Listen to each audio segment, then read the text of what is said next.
ಗೋವಾ ಬೀಚ್ನಲ್ಲಿ ಸಮುದ್ರ ಪಾಲಾದ ಫಾರ್ಚುನರ್, ಹಣದಾಸೆಗೆ ಪ್ರವಾಸಿಗರ ಕಾರನ್ನ ಉಪ್ಪು ನೀರಿನಲ್ಲಿ ತೊಳೆದ ಹೋಟೆಲ್ ಸಿಬ್ಬಂದಿ.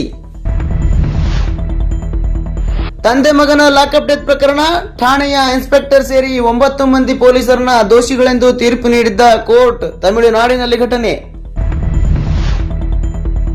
ಯುದ್ಧಕ್ಕೆ ಬಂದು ಓಡಿ ಹೋದ ಟ್ರಂಪ್, ದೊಡ್ಡಣ್ಣ ಕದನ ವಿರಾಮ ಘೋಷಣೆಗೆ ಇರಾನ್ ವ್ಯಂಗ್ಯ. ರಾಜ್ಯದಲ್ಲಿ ಓಸಿ ಸಿಸಿ ವಿನಾಯಿತಿ ನೀಡಿದರೆ ಹೊಸ ವಿದ್ಯುತ್ ಸಂಪರ್ಕ, ಸಚಿವ ಕೆಜೆ ಜಾರ್ಜ್ ಘೋಷಣೆ.